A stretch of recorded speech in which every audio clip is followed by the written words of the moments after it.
Es kann immer wieder dazu kommen, dass wir die Luft nicht richtig loswerden. Das heißt, unser Klang auf dem jeweiligen Instrument, ganz egal ob Trompete, Flügelhorn etc., ist eingeengt bzw. nicht so voll und rund, wie es eben sein könnte.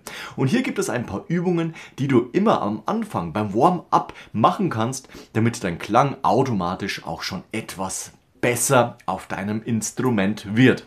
Das heißt, wir nehmen erstmal unser Mundstück ab und haben jetzt das offenliegende Mundrohr. Dieses machen wir zwischen unsere Lippen, also richtig in den Mund, und pusten dort Luft durch. Nicht mit Druck und Press, sondern so richtiges bewusstes Ausatmen, eben durch unser Instrument.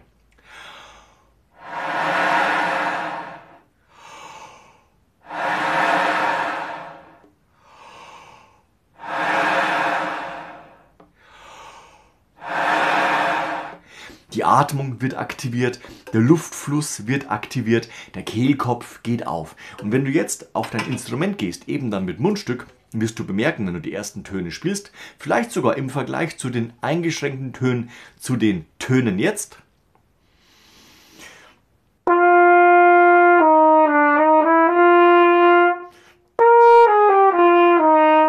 aber auch natürlich das Ganze auf Trompete oder Zugtrompete, ganz egal, auf jedem Blechblasinstrument machbar. Mundstück ab, eventuell sogar noch die Wasserklappe auf, dass noch mehr Luft durchpasst.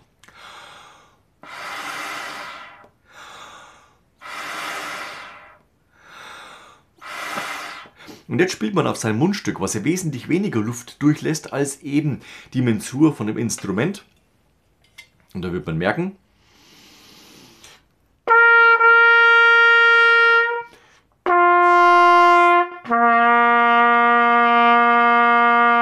man spielt ganz bewusst und bringt die Luft nach außen, die Lippen schwingen gleichmäßig, das Instrument nimmt diese Luft auf und klingt eben groß im Volumen und man hat so das Gefühl, man füllt das Instrument richtig mit warmer und weicher Luft aus, ohne zu übertreiben, das ist ganz wichtig.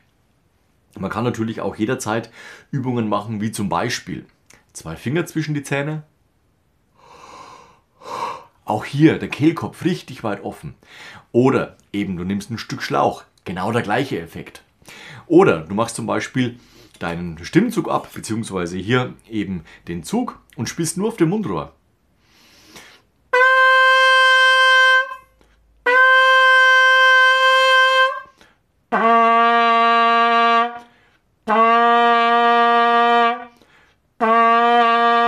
Auch hier wirst du bemerken, wenn du den Ton richtig erwischt, hat der ein richtiges Volumen, obwohl es nur so ein kurzes Rohr ist.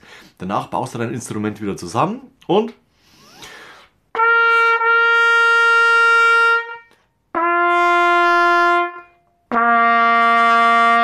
absolut klare, voluminöse Töne, ohne aggressiv oder zu laut zu werden. Die haben einfach ein richtig schönes Volumen und fühlen sich beim Spielen richtig gesund an. Das ist immer eine wichtige Sache. Möchtest du noch einen Schritt zurückgehen, dann gibt es überhaupt keinen Grund, es nicht zu machen. Recken und strecken, Arme hoch machen und wieder runterfallen lassen. Einmal etwas die Schultern kreisen, nach unten beugen und wieder nach oben. Die Arme nach hinten, auch mal die Schultern nach hinten und Spannung halten. Das aktiviert, macht uns wach und man hat ein super Körpergefühl. Pass auch auf, dass du mit den Beinen immer etwas auf Hüftbreite stehst. Dann diese Übungen gemacht und du wirst merken, du hast einen unglaublich guten Start in dein Trompetentraining.